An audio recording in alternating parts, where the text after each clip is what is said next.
آپ تمام حضرات کی خدمت بابرکت میں حضرت امام علی بن الحسین زین العابدین علیہ الصلاۃ والسلام کی ولادت باسعادت کی مبارکباد پیش کرتے ہیں، اور اپنی طرف سے اور آپ تمام حضرات کی طرف سے امام زمانہ عجل اللہ تعالی فرجہ الشریف کی بارگاہ بے کس پناہ میں نذرانہ تبریک پیش کرنے کی سعادت حاصل کرتے ہیں۔ پروردگار اس پرمسرت رات کے صدقے میں آپ تمام حضرات کے دامن کو خوشیوں سے آباد فرمائے، ہر طریقے کے غم، اندوہ، پریشانی، ہر طریقے کی وبا اور بلا سے تمام مومنین اور مومنات کو محفوظ فرمائے۔ حدیث مرسل اعظم صلی اللہ علیہ وآلہ وسلم کو میں نے سرنامہ کلام اور بیان قرار دیا ہے، جس میں آپ ارشاد فرما رہے ہیں کہ جو مر جائے اور اپنے زمانے کے امام کو نہ پہچانے تو وہ جاہلیت کی موت مرا ہے۔ جو مر جائے اور اپنے زمانے کے امام کو نہ پہچانے تو وہ جاہلیت کی موت مرا ہے۔ حضور نے یہ نہیں فرمایا کہ جو مر جائے اور اپنے زمانے کا امام نہ بنائے وہ جاہلیت کی موت مرا ہے، بلکہ حضور نے فرمایا کہ جو مر جائے اور اپنے زمانے کے امام کو نہ پہچانے وہ جاہلیت کی موت مرا ہے۔ اس کا مطلب حضور نے اس حدیث کے ذریعے سے ہمیں ہماری ذمہ داری بھی بتائی، ہمیں ہماری اوقات اور حیثیت بھی بتائی کہ تمہارا کام امام بنانا نہیں ہے، بنے بنائے امام کو پہچاننا ہے۔ ایک صلوات پڑھیں مل جل کے بر محمد و آل محمد۔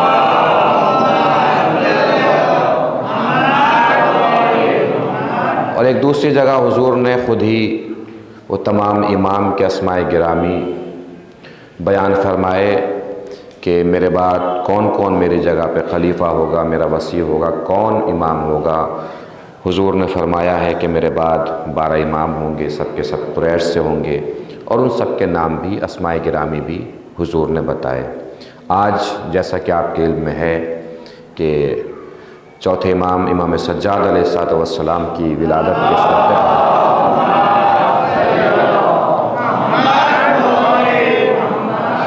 آپ تمام حضرات جمع ہوئے ہیں، تو میں پہلے ایک تھوڑا سا تاریخچہ آپ کے سماعتوں کے حوالے کرنا چاہوں گا اس سلسلے سے۔ یہ تاریخچہ ضرور ذہن میں رکھیے گا جو میں سنا رہا ہوں۔ ہمیں یہ دیکھنا ہے کہ امام سجاد علیہ السلام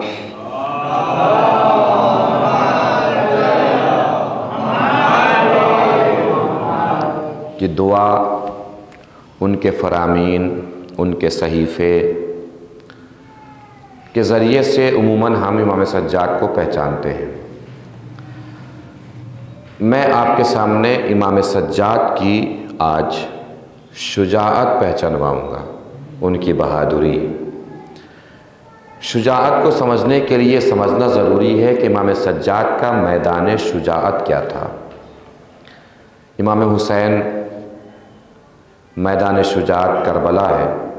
کربلا سے ایسے مناظر ہم پیش کرتے ہیں جہاں سے امام حسین کی شجاعت سمجھ میں آتی ہے۔ امام سجاد اور امام حسین میں بس اتنا ہی فرق ہے کہ اگر حسین نہ ہوتے تو دین نہ بچتا، اگر سجاد نہ ہوتے تو حسین نہ بچتے۔ حسینیت کو ہر گھر، ہر در، ہر گلی، ہر محلے، ہر شہر، ہر گاؤں، ہر قریے، ہر قصبے، ہر صوبے، ہر ملک تک پہنچانے کا کارنامہ انجام دیا ہے امام سجاد علیہ الصلوۃ والسلام نے۔ اب میں میدان شجاعت کیا ہے امام سجاد کا؟ شام۔ شام فتح ہوا ہے سن 14 ہجری میں۔ کب فتح ہوا ہے؟ سن 14۔ یہ بات بہت توجہ سے سننے کی ہے، چونکہ بعد میں چل کے یہی بات کام آنے والی ہے۔ شام فتح ہوا ہے سن 14 ہجری میں، اور یہاں کا گورنر ہوا ہے یزید۔ 14 ہجری میں کون گورنر ہوا؟ یزید۔ یزید کون؟ ایک تو یزید امیر شام کا بیٹا، معاویہ کا بیٹا، ایک یزید معاویہ کے بھائی کا بھی نام ہے، بڑے بھائی کا بھی نام یزید ہے۔ یہ بیچارہ اکیلا ایسا امیر ہے جو دو یزیدوں کے بیچ میں پھنسا ہوا ہے، بھائی بھی یزید ہے، بیٹا بھی یزید ہے۔ بڑے بھائی کا نام یزید تھا، وہ ہوا گورنر سن 14 ہجری میں۔ طاعون کی وبا پھیلی، 4 سال کے بعد وہ چل بسا۔ 4 سال کے بعد گورنر ہوا امیر شام۔ 60 ہجری میں اس کی وفات ہوئی۔ کل کتنے سال ہو گئے؟ 14 سے 60 ہجری اگر جوڑیں گے تو کتنے سال بیٹھیں گے؟ 46 46 سال۔ 46 سال تک 61 ہجری کا یہ واقعہ ہے جو یزید یہاں پر بادشاہ ہوا ہے، حاکم ہوا ہے۔ 46 سال تک بنی امیہ کی حکومت ہے شام میں۔ اسی شام کو میدان فتح بنانے جا رہے ہیں امام سجاد علیہ السلام۔ محسوس فرما رہے ہیں؟ 46 سال سے حکومت ہے بنی امیہ کی۔ 46 سال کی محنت جو بنی امیہ نے یہاں کی ہے، جو سازش بنی امیہ نے یہاں کی ہے، اس کا نتیجہ یہ تھا کہ جب مولا کائنات کی شہادت کی خبر ملی ہے تو لوگوں نے پوچھا کہ علی کہاں شہید ہوئے؟ جواب یہ ملا کہ مسجد میں شہید ہوئے۔ کالی مسجد میں کرنے کیا گئے تھے؟ کیا نماز پڑھنے گئے تھے؟ کیا علی بھی نماز پڑھا کرتے تھے؟ یہ بنی امیہ کی 46 سالہ سازشوں کا نتیجہ تھا کہ شام میں لوگوں کو علی کے بارے میں کچھ خبر ہی نہیں تھی، علی کے بارے میں کچھ پتہ ہی نہیں تھا۔ جناب فاطمہ زہرا رسول کی بیٹی ہیں یا کس کی بیٹی ہیں، مولا کائنات کی زوجہ ہیں، یہ سب شام کے لوگوں کو پتہ نہیں تھا۔ اس قدر بغض، حسد، دشمنی اہل بیت کی طرف سے بھر دی گئی تھی شام میں کہ جس کی انتہا اور نتیجہ آپ نے کربلا میں دیکھا ہے۔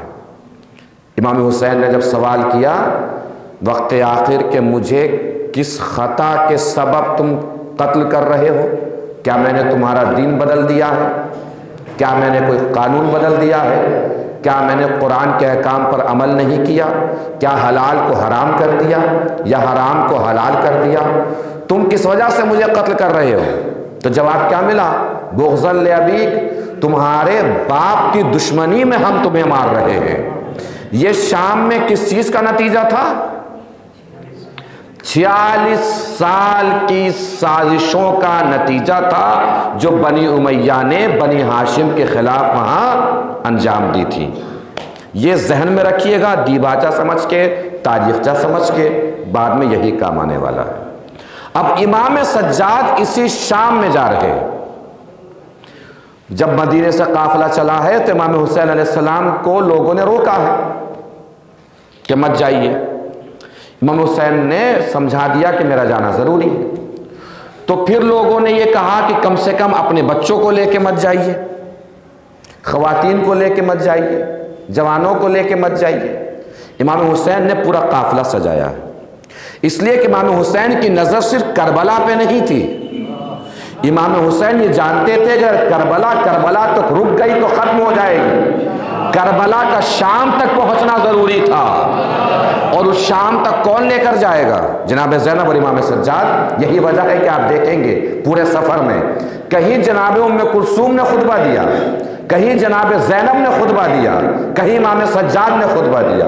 آپ کو ایسا محسوس نہیں ہو رہا ہے یہ مکمل ایک حسینی پلان تھا کہ کربلا اور حسین کو کہاں کہاں کس کس کو پہنچانا ہے؟ کوفے میں جب جناب زینب بول رہی تھی تو امام سجاد نہیں بولے، شام کے دربار میں بھی جناب زینب بولی ہے، امام سجاد نہیں بولے ہیں۔ امام سجاد نے خطبہ دیا ہے مسجد جامع دمشق میں، دمشق کی جو جامع مسجد ہے امام سجاد نے وہاں خطبہ دیا ہے۔ خطبہ کس طریقے سے دیا امام سجاد نے؟ دمشق کی جامع مسجد میں کیسے خطبہ دیا؟ یزید نے اعلان کرا دیا کہ سب لوگ جمع ہو جائیں دمشق کی جامع مسجد میں۔ عالم یہ تھا کہ وہاں سوئی گرنے کی جگہ نہیں تھی کہ اگر سوئی گرے تو زمین پہ پہنچ پائے گی، اس بات کی بھی جگہ نہیں تھی۔ کس وجہ سے بلایا ہے یزید نے لوگوں کو؟ کیوں بلایا ہے؟ اپنی جیت کا اعلان کرنے کے لیے۔ توجہ دیجیے گا عزیزو، اپنی جیت کا اعلان کرنے کے لیے یزید لوگوں کو بلا رہا ہے، اور وہیں پر امام سجاد کو لے جایا گیا، ہاتھوں میں ہتھکڑیاں، پیروں میں بیڑیاں، گلے میں توق۔ امام سجاد کو ایک خارجی کے عنوان سے وہاں لے جایا گیا۔ کیا دکھانے کے لیے لے جایا گیا؟ یزید چاہتا تھا کہ اپنی آنکھوں سے حسین کا بیٹا میری جیت دیکھے، میری فتح دیکھے۔ ایک کونے میں امام سجاد کھڑے ہیں، بھیڑ اکٹھا ہو رہی ہے، مجمع آ رہا ہے، لوگ جمع ہو رہے ہیں۔ امام سجاد چپ ہیں، اب تک خاموش ہیں، کچھ بھی نہیں بول رہے۔ امام سجاد چاہتے تو یہ فرما سکتے تھے نا کہ ٹھیک ہے بلا لو، میں بھی کچھ بولوں گا، میں بھی خطبہ دوں گا۔ تو ہو سکتا ہے کچھ لوگ رک بھی جاتے ہیں کہ وہاں جا کے خطبہ کس کا سننا ہے یہی سمجھ میں نہیں آئے گا، اور یزید کے کون سے غضب کا ہم شکار ہو جائیں گے یہ سمجھ میں نہیں آئے گا۔ لیکن امام سجاد چپ رہے، خاموش رہے، مجمع کو اکٹھا ہونے دیا، لوگوں کو جمع ہونے دیا۔ یہ سارے لوگ کون ہیں؟ یزید کے لوگ ہیں، یزید کے آدمی ہیں، یزید کی حکومت میں آئے ہیں، یزید کا خطیب ہے، یزید کے حکومت کے درمیان یہ مسجد ہے، یزید کی طرف سے منبر لگایا گیا ہے، یزید کی طرف سے بلانے والا ہے۔ یزید اپنی جیت کا اعلان کرنے کے لیے لوگوں کو جمع کر رہا ہے۔ امام سجاد نے لوگوں کو آنے دیا، جمع ہونے دیا، اکٹھا ہونے دیا، ابھی تک کچھ نہیں بولے۔ پوری توجہ دیجیے گا عزیزو، بات شاید آپ تک پہنچی نہیں ہے ابھی تک۔ بھائی یزید نے اکٹھا کیا لوگوں کو اپنی جیت کا اعلان کرنے کے لیے، اپنی جیت کا اعلان کرنے کے لیے، اور جب مجمع مسجد سے اٹھ کے گیا تو یزید کی جیت کا اعلان سن کے نہیں گیا، سجاد کی جیت کا اعلان سن کے گیا۔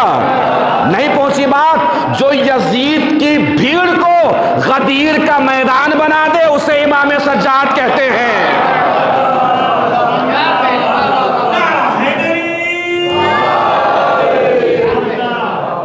لوگوں کے اکٹھا ہونے دیا، آنے دیا، لوگ جمع ہو گئے۔ اب جمع ہوئے تو یزید نے اپنے درباری خطیب سے کہا کہ جاؤ اور منبر پہ جا کر بنی امیہ کی تعریف کرو اور بنی ہاشم کی برائی کرنا شروع کرو۔ خطیب گیا، جتنے بھی فضیلتیں ہو سکتی تھی اس نے بنی امیہ کے لیے بیان کی، خصوصاً یزید اور یزید کے باپ کے لیے، کہ سارے فضیلت کے سرچشمے یہی ہیں اور یہی سے ساری فضیلتوں کے دریا بہ رہے ہیں، ایسا لگ رہا تھا۔ ابھی تک بھی امام سجاد چپ کھڑے ہیں، خاموش ہیں۔ جیسے ہی یزید کا وہ درباری خطیب یہاں پہنچا اور اس نے امام حسین کے بارے میں بولنا شروع کیا، توجہ دیجیے گا عزیزو، امام حسین کے بارے میں بولنا شروع کیا کہ معاذ اللہ ایک باغی کھڑا ہوا یزید کے مقابلے پر، اس کو یزید نے قتل کر دیا اور اس کے بچوں کو قید کر کے لایا ہے۔ جیسے ہی یہاں تک پہنچا، امام سجاد جو اب تک چپ تھے، اچانک ہاتھوں کی ہتھکڑیاں ہلی، انگلی کا اشارہ کیا اور اشارہ کر کے کہا ویلکا ایھا الخاطب، اے بولنے والے تو جہنمی ہے، اے بولنے والے تجھ پر ویل ہو۔ ویل یہ قرآنی لفظ ہے، جہنم کے آخری طبقے کو قرآن میں ویل کہا گیا ہے۔ امام سجاد نے کیا فرمایا؟ تیرے نصیب میں ویل ہے، تو جہنمی ہے۔ نہیں توجہ فرمائی؟ امام سجاد ہیں علی کے پوتے، علی کا ایک لقب ہے قسیم النار والجنہ، جنت اور جہنم کے بانٹنے والے کو علی کہتے ہیں۔ میں کہوں گا یا علی، نصیب اور قسمت پہ اترائیں ہم اپنے کہ آپ تو محشر کے میدان میں جا کے جنت اور جہنم بانٹیں گے، امام سجاد نے یزید کے دربار میں کھڑے ہو کے جنت اور جہنم کو بانٹ دیا ہے کہ تو جہنمی ہے، تیرے لیے ویل ہے، تیرے نصیب میں جہنم ہے۔ اور کہہ کر کہا کہ اس کو خاموش ہو اور منبر سے اتر جا۔ کمال یہ نہیں تھا کہ امام سجاد نے کیا فرمایا، کمال یہ ہے کہ سارے مجمع نے دیکھا کہ وہ چپ بھی ہوا اور منبر سے اتر بھی گیا۔ امام سجاد نے فرمایا کہ اے یزید، مجھے اجازت ہے کہ میں اس لکڑی کے ڈھیر پہ جا کر کچھ بولوں۔ یزید نے اجازت نہیں دی پہلے، لیکن کچھ دیر کے بعد امام سجاد کو اجازت ملی۔ امام سجاد پہنچے، منبر تک گئے اور وہاں سے خطاب شروع کیا، خطبہ دینا شروع کیا۔ توجہ فرمائیے گا، یہ خطبہ میں پچھلے سال بھی پڑھ چکا ہوں، لیکن الگ مضمون کے ساتھ پڑھا تھا، یعنی میں نے اس خطبے کے ذریعے سے آپ کو پورا وہاں کا منظر نامہ دکھایا تھا۔ آج منظر نامہ میرا موضوع گفتگو نہیں ہے، آج خطبہ میرا موضوع گفتگو ہے، خطبہ آپ کو سنانا ہے۔ امام سجاد پہنچے اور بیان کرنا شروع کیا۔ اعطینا ستۃ وفضلنا بسبع، اللہ نے ہمیں 6 چیزیں عطا کی ہیں اور 7 چیزوں کے ذریعے سے اللہ نے ہمیں فضیلت بخشی ہے۔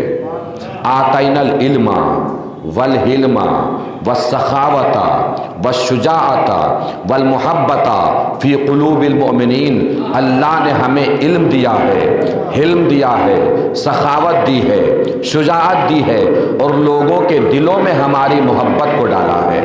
علم بھی ہمارے پاس، حلم بھی ہمارے پاس۔ کس لیے امام سجاد بیان فرما رہے ہیں؟ یہ اس لیے بیان فرما رہے ہیں کہ وہ سارے لوگ جو وہاں گھوم رہے ہیں وہ یزید کو رسول کا خلیفہ سمجھ رہے ہیں اور اپنا حاکم جان رہے ہیں۔ امام سجاد فرما رہے ہیں کس جاہل کو اپنا حاکم سمجھ رہے ہو؟ علم تو ہمارے پاس ہے، علم تو ہمارے پاس ہے، ہم اس کے سزاوار ہیں کہ حاکم ہوں، یزید سزاوار نہیں ہے۔ اس لیے کہ جہالت اگر حکومت کرنے کے لیے آ جائے گی تو عوام الناس بھی مکمل طور سے جاہل ہو جائے گی اور وہ جہنم کی طرف چلی جائے گی۔ اس لیے کہ حاکم کا بڑا مرتبہ ہے۔ قیامت کے دن اسی بات کے ذریعے سے فیصلہ ہوگا کہ آپ کے آگے کون چل رہا تھا، آپ کا امام کون تھا، آپ کے رہنما کون تھا، آپ کا قائد کون تھا، آپ کا رہبر کون تھا۔ امام سجاد نے پھر اپنا لہجہ بدلا، وَفَضَّلْنَا بِسَبْعٍ، اور 7 چیزوں کے ذریعے سے اللہ نے ہمیں فضیلت بخشی۔ مِنَّ النَّبِيُّ الْمُخْتَارِ، نبی مختار ہم میں سے ہے، وَمِنَّ الطَّيَّارِ، تیار ہم میں سے ہے، وَمِنَّ الصِّدِّيقِ، صدیق ہم میں سے ہے۔ بھائی صدیق اکبر سب سے پہلا لقب مولائے کائنات کا ہے، بعد میں اللہ جانے کس کس کے پاس چلا گیا ہے تو تاریخ ہی سمجھے اور تاریخ داہی جانے، پہلا لقب صدیق اکبر مولائے کائنات کا ہے۔ وَمِنَّا اسد اللہ، اللہ کا شیر بھی ہم میں سے ہے۔ وَمِنَّا اسد رسول اللہ، حمزہ تو سید الشہداء، اور شہیدوں کا سردار اللہ کے شیر کا شیر حمزہ بھی ہم ہی میں سے ہے۔ یہ سارا خطاب چل رہا ہے۔ اب جاگیے گا عزیزوں، امام سجاد کے خطبے کے 3 رخ ہیں۔ پہلے رسول اللہ کے فضائل بیان کیے، پھر مولائے کائنات کے فضائل بیان کیے، پھر شہزادی فاطمہ زہرا کے فضائل بیان کیے، اور اس کے بعد مسائل بھی بیان فرمائے ہیں۔ یہ پورا خطاب ہے امام سجاد کا جامع مسجد میں دمشق کی۔ اب یہاں سے امام سجاد نے نانا کے فضائل بیان فرمانا شروع کیے۔ توجہ، من عرفنی فقد عرفنی، جو مجھے جانتا ہے وہ جانتا ہے، جو نہیں جانتا وہ جان لے۔ انا ابن مکہ و منا، انا ابن زمزمہ و صفا، میں مکہ اور منا کا بیٹا ہوں، میں زمزم اور صفا کا بیٹا ہوں۔ انا ابن من طاف و سعی، میں اس کا بیٹا ہوں جس نے طواف کیا، میں اس کا بیٹا ہوں جس نے سعی کی۔ انا ابن من عرج الی السماء، میں اس کا بیٹا ہوں جو آسمان کی بلندی پر معراج کے ساتھ پہنچا ہے، میں اس کا بیٹا ہوں جسے جبرائیل اپنے ساتھ سدرۃ المنتہا تک لے گئے ہیں۔ امام سجاد زمین پہ بیٹھ کر عرش کی باتیں کر رہے ہیں، یہاں بیٹھ کر وہاں کی باتیں کر رہے ہیں، یہ بتانے کے لیے کہ پہچان لو میرے نانا کی عظمت کیا ہے، میرے جد امجد کی عظمت کیا ہے۔ بھائی دو شخصیتیں ہیں کہ جو اللہ کے مقدس ماحول میں گئی ہیں، مقدس علاقے میں الوہیت کے گئی ہیں۔ ایسے تو سارا علاقہ اللہ کا ہے، لیکن الوہیت کا مخصوص اور مقدس علاقہ، دو شخصیتیں، ایک موسیٰ گئے ہیں، ایک نبی آسمان کی بلندی پر گئے ہیں۔ جب موسیٰ گئے وادی مقدس طویٰ میں کوہ طور کے پاس تو آواز آئی، اے موسیٰ تم وادی مقدس میں آ گئے ہو، اپنی جوتیاں اتار کے آؤ، اپنی نالین اتار کے آؤ۔ لیکن جب فخر موسیٰ آسمان کی بلندی پر گیا اور جوتیاں اتارنی چاہی تو اللہ کی آواز آئی، اے میرے حبیب کیا تم نہیں چاہتے کہ تمہارے نالین کی وجہ سے میرا عرش مقدس ہو جائے؟ یعنی اللہ یہ بتا رہا تھا کہ اگر میرے حبیب کی جوتیاں آ گئیں عرش پر تو میرا عرش اور بلند ہو جائے گا، میرے عرش کو اور عظمت مل جائے گی۔ آپ چپ بیٹھے ہیں اب تک، لیجیے آپ کی خاموشی کو توڑتا ہوں، اگر بات پہنچ جائے تو بتائیے گا۔ اس کا مطلب کیا ہوا؟ کہاں ہے رسول کی جوتیاں؟ عرش کے اوپر۔ ساری دنیا کہاں ہے؟ زمین پر۔ عرش کے نیچے ہے آسمان، آسمان کے نیچے خلا، خلا کے نیچے ہوا، ہوا کے نیچے زمین، زمین پہ رہتا ہے انسان۔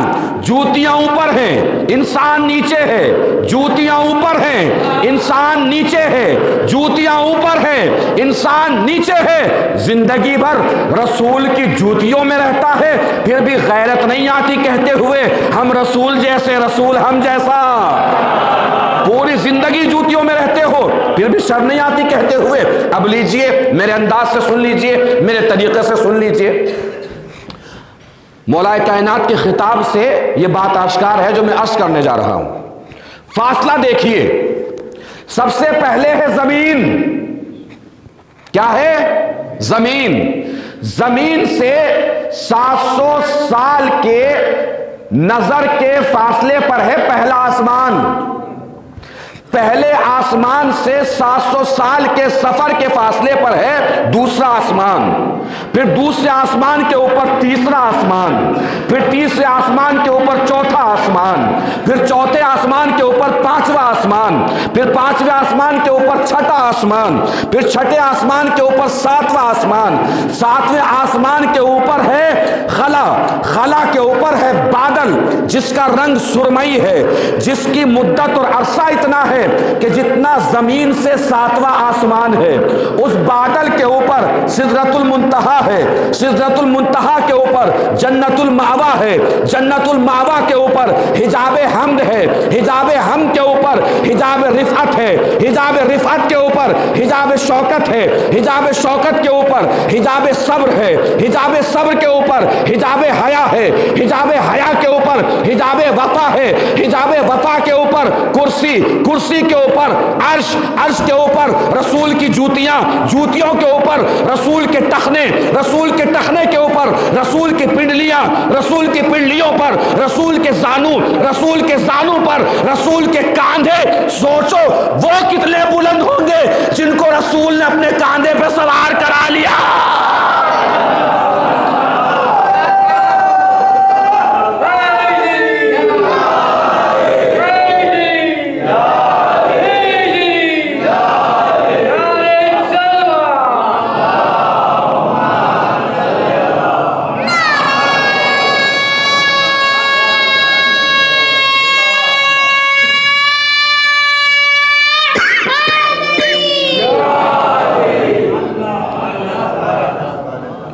وہ کتنی بلندی پر ہوں گے جنہیں سوار کرا لیا. انا ابن من اوحى الجلیل ما اوحى، میں اس کا بیٹا ہوں جس پر اللہ نے وحی کی، کچھ بھی کی ہو. شب معراج اللہ نے بلا کر رسول پر وحی کی، کچھ بھی کی ہو. جب معراج سے واپس آئے ہیں حضور اکرم صلی اللہ علیہ وآلہ وسلم،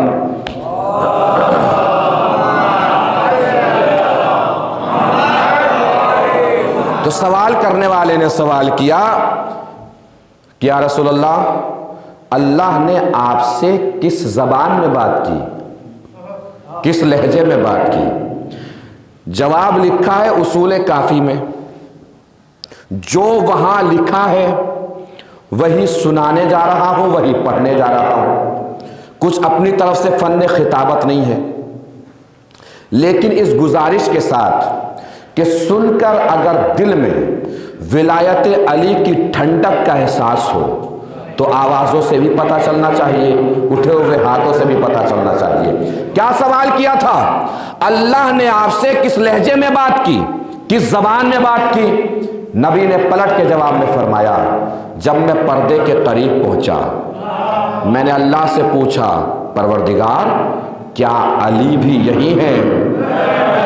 میں نے کیا عرض کیا؟ دل میں ولایت علی کی خنکی اور ٹھنڈک کا احساس ہو تو بتائیے گا. میں پردے کے قریب پہنچا تو میں نے پوچھا، پروردگار کیا علی بھی یہی ہیں؟ کہا ہاں علی بھی یہی ہیں. کہا پروردگار تو بول رہا ہے کہ علی بول رہے ہیں؟ کہا نہیں، بول تو میں ہی رہا ہوں. کہا پھر علی کے لہجے میں کیوں بول رہا ہے؟ اب جواب سنیے گا پروردگار کا. اگر کیفیت ہو نا جواب میں، چونکہ جواب تو میرا ہے نہیں، جواب تو اللہ کا ہے، پروردگار عالم کا جواب ہے، لیکن اگر دل میں ولایت علی کی ٹھنڈک کا احساس جاگ پڑے تو پوری آواز سے جاگ پڑیے گا اور بیدار ہو جائیے گا اگر بات پہنچ جائے. جیسے نبی نے پوچھا، پروردگار علی کے لہجے میں کیوں بول رہا ہے اگر تو ہی بول رہا ہے؟ تو اللہ نے پلٹ کے جواب میں فرمایا، اے میرے حبیب، پہلے میں نے اپنے دل کو دیکھا تو مجھے لگا میرے دل میں سب سے زیادہ تیری محبت ہے، پھر میں نے تیرے دل کو دیکھا تو مجھے لگا تیرے دل میں سب سے زیادہ علی کی محبت ہے. کیونکہ تیرے دل میں سب سے زیادہ علی کی محبت تھی تو مجھے لگا کہ کیوں نہ اسی کے لہجے میں بات کروں کہ جس سے تجھے سب سے زیادہ پیار ہو، سب سے زیادہ محبت ہو، سب سے زیادہ عشق ہو. تو امام سجاد کیا فرما رہے ہیں کہ میں اسی کا بیٹا ہوں جو گیا ہے پردے کے قریب اور اللہ نے اس کے اوپر وحی کی ہے. یہاں سے امام سجاد نے اپنے دادا علی کے فضائل بیان کرنا شروع کیے. امام سجاد فرماتے ہیں، انا ابن من ضرب بین یدی رسول اللہ بسیفین وہاجر الہجرتین وبایع بیعتین وقاتل ببدر وحنین. میں اس کا بیٹا ہوں جس نے رسول کے سامنے 2 تلواروں سے جنگ کی ہے. کون سی جنگ یاد دلا رہے ہیں امام سجاد؟ 2 تلواروں سے جنگ کی. کون سی جنگ میں؟ جنگ احد میں. جب ایک تلوار ٹوٹی تو آسمان سے دوسری تلوار آئی. دونوں تلواروں سے علی نے جنگ کی ہے. کہاں جنگ کی ہے؟ جنگ احد میں جنگ فرمائی ہے، دونوں تلواروں سے. جنگ احد کا منظرنامہ آپ کے سامنے ہے. جنگ احد وہ جنگ ہے جو پہاڑیوں کے درمیان لڑی گئی ہے. پہاڑیوں کے درمیان درہ تھا، وہاں پر حضور نے 50 لوگوں کو بٹھا دیا تھا، 50 صحابیوں کو، کہ دیکھو یہاں سے ہلنا نہیں، کچھ بھی ہو ہلنا نہیں ہے. کچھ بھی ہو، ہم ہار رہے ہیں، جیت رہے ہیں، مال غنیمت لٹ رہا ہے، کچھ بھی ہو تمہیں یہاں سے ہلنا نہیں ہے. کافر بھاگ کھڑے ہوئے. انہوں نے سوچا کہ سارا مال غنیمت تو یہی لے جائیں گے، ہم یہیں کھڑے رہیں گے، ہمارا کیا ہوگا؟ انہوں نے درہ چھوڑ دیا، صرف 2 آدمی بچے. جو درہ چھوٹا تھا وہیں سے کافر گھس آئے. چاروں طرف سے کافروں نے گھیر لیا. جیسے ہی کافروں نے گھیرا تو مسلمان بھاگ کھڑے ہوئے. اور تاریخ آپ جانتے ہی ہیں، لوگوں نے کہاں کہاں جا کے اپنی جانوں کو بچایا، کن کن پہاڑیوں پہ بھاگے، سب تاریخ آپ کے سامنے ہے۔ سب بھاگ گئے، نبی نہیں بھاگے۔ سب بھاگ گئے، نبی نہیں بھاگے۔ سب بھاگ گئے، نبی نہیں بھاگے۔ نبی جبین سے لے کے پیروں کے انگوٹھے تک لہو لہان ایسے اپنے قدم جمائے ہوئے میدان میں کھڑے تھے جیسے اللہ کا عرش نبی کے کاندھوں پر ہی رکھا ہوا ہو، ٹھہرا ہوا ہو۔ اگر نبی ہٹے تو اللہ کا عرش گر پڑے گا۔ سب بھاگ گئے، نبی نہیں بھاگے۔ سب بھاگ گئے، نبی نہیں بھاگے۔ اب اگر کیفیت محسوس ہونا میرے جملے کی تو پوری طاقت سے آواز میں آواز ملانا ہے اور دنیا کو بتانا ہے کہ رسول سنا کیسے جاتا ہے، رسول پڑھا کیسے جاتا ہے۔ سب بھاگ گئے، نبی نہیں بھاگے۔ دنیا ہم سے کہتی ہے کہ تمہاری شجاعت کے بیان میں صرف علی ہی دکھائی دیتے ہیں، نبی تو دکھائی ہی نہیں دیتے۔ ان سے آج کے بعد اگر کوئی آپ سے کہے نا تو پلٹ کے جواب دیجئے گا، سب بھاگ گئے، نبی نہیں بھاگے۔ سب بھاگ گئے، نبی نہیں بھاگے۔ آج کے بعد اگر کوئی آپ سے کہے کہ تمہاری شجاعت کے بیان میں صرف علی ہی دکھائی دیتے ہیں، نبی تو دکھائی ہی نہیں دیتے، تو پلٹ کے کہہ دیجئے گا کہ تمہیں اتنی دیر تک میدان میں رکنے کی عادت ہو تو نبی دکھائی دینا۔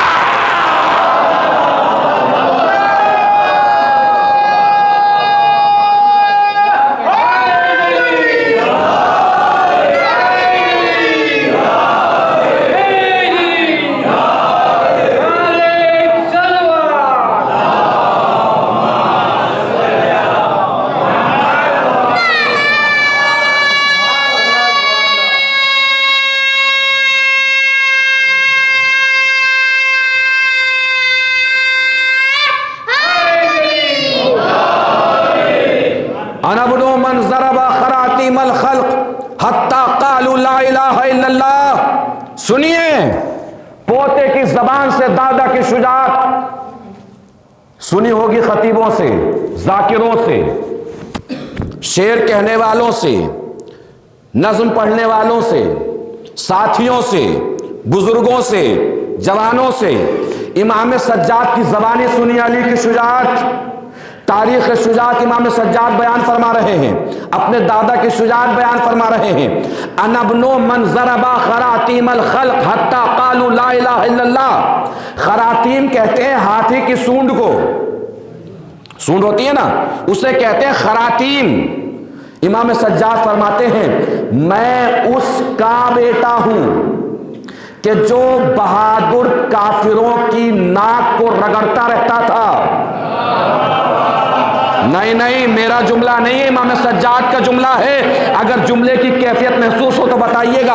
انا ابن من ضرب خراطیم الخلق حتی قالوا لا الہ الا اللہ۔ میں اس علی کا بیٹا ہوں جو بہادر کافروں کی ناک کو اس وقت تک رگڑتا تھا جب تک ان کی زبان سے لا الہ الا اللہ کی آوازیں نہ آنے لگے۔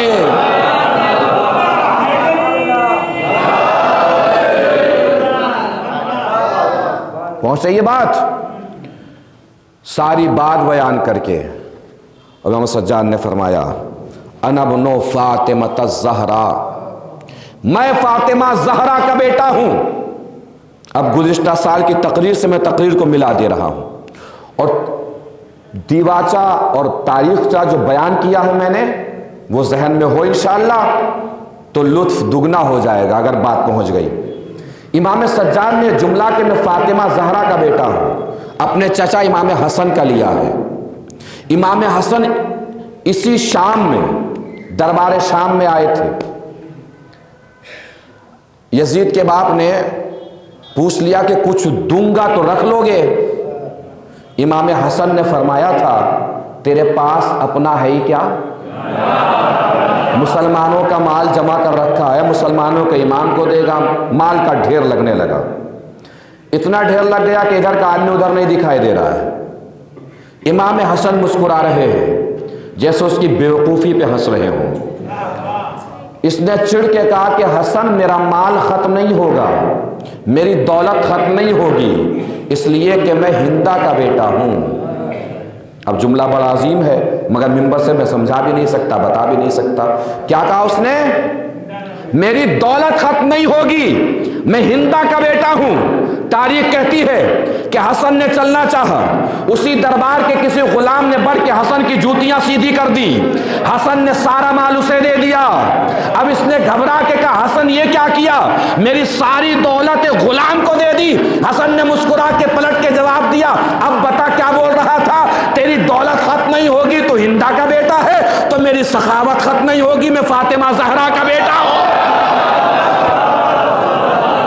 ایک صلوات پڑھیں مل جل کے بر محمد و آل محمد۔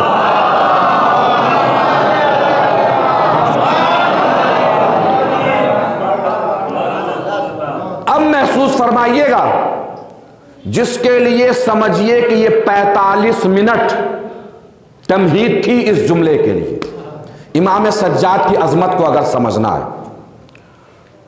اب میں عرض کر دوں کہ آپ کے اٹھے ہوئے ہاتھ، بولتی ہوئی زبان میری خطابت کو داد نہیں، امام سجاد کی شجاعت کو سلام ہوگا۔ جملہ اتنا قیمتی ہے اس لیے کہ جملہ جملہ نہیں ہے، کیفیت ہے، سچویشن ہے، کہ اگر قیامت تک بھی گھٹنوں کے بل کھڑے ہو کے بھی واہ واہ کرتے رہیں گے تو امام سجاد کی محنت اور ان کی شجاعت کا حق ادا نہیں کر سکتے۔ بس دیکھنا یہ ہے کہ کون کتنی بلندی پہ جا کے امام سجاد کی عظمتوں کو سلام کرنے والا ہے۔ پورا خطبہ پڑھ جائیے، یہ کوئی تاریخی مہر نہیں ہے جو میں بیان کر رہا ہوں، کسی کتاب میں نہیں لکھا ہوا ہے، بس میں تجربہ بتا رہا ہوں۔ کبھی کوئی بعد میں مجھ سے حوالہ پوچھ لے کہاں لکھا ہے، پورا خطبہ پڑھیے آپ۔ خطبہ زیادہ سے زیادہ، یہ مکمل خطبہ 30-35 منٹ کا ہوگا۔ کتنا ہوگا؟ 30-35 منٹ کا۔ 5-10 منٹ گریا، رونا، آہوزارے لگا لیجئے جو مسجد میں ہو رہی تھی۔ خطبہ ہے مکمل 45-46 منٹ کا، 46 منٹ مان لیجئے، توجہ دیجئے غازی صاحب۔ کتنے منٹ؟ کتنے منٹ؟ 46 منٹ مان لیجئے۔ پھر واپس جائیے وہیں جہاں سے ہم چلے تھے۔ شام فتح ہوا ہے سن 14 ہجری میں، معاویہ کی وفات ہوئی ہے 60 ہجری میں۔ کتنے سال ہو گئے؟ 46 سال۔ 46 سال بنی امیہ نے بنی ہاشم کے خلاف سازشیں کی ہیں، اب بھی آپ چپ بیٹھے ہیں، امام سجاد کی شجاعت کو سلام کرنے کا دل نہیں کیا؟ بھائی جو 46 منٹ میں 46 سال کی سازشوں کو بیکار کر دے اسے سید سجاد کہتے ہیں۔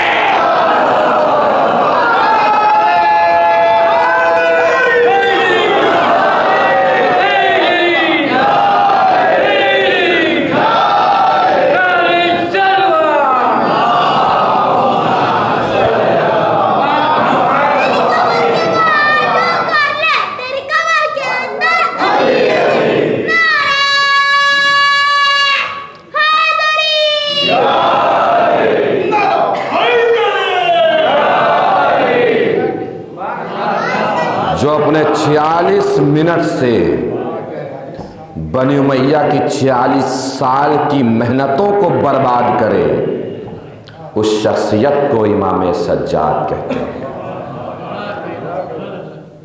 یہ ساری عزتیں، سارا وقار سب امام سجاد کا بخشا ہوا ہے۔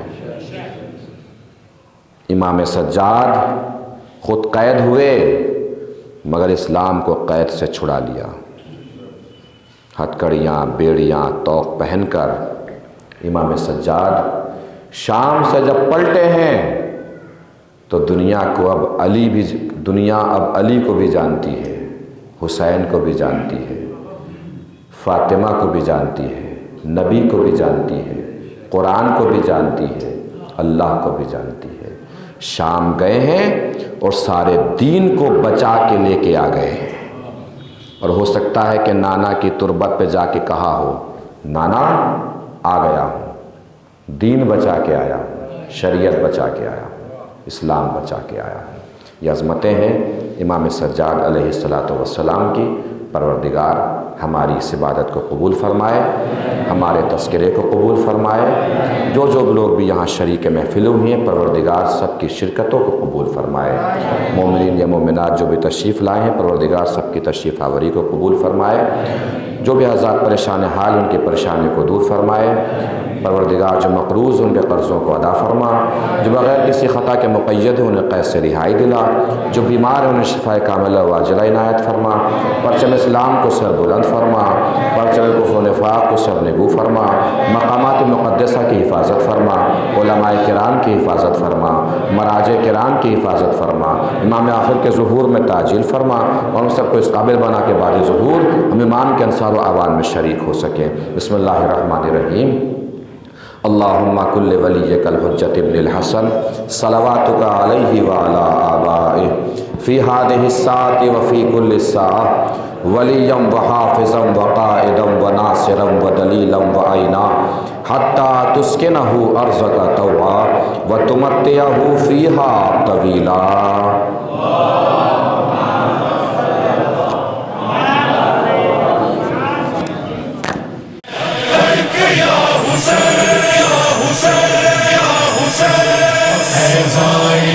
حسین السلام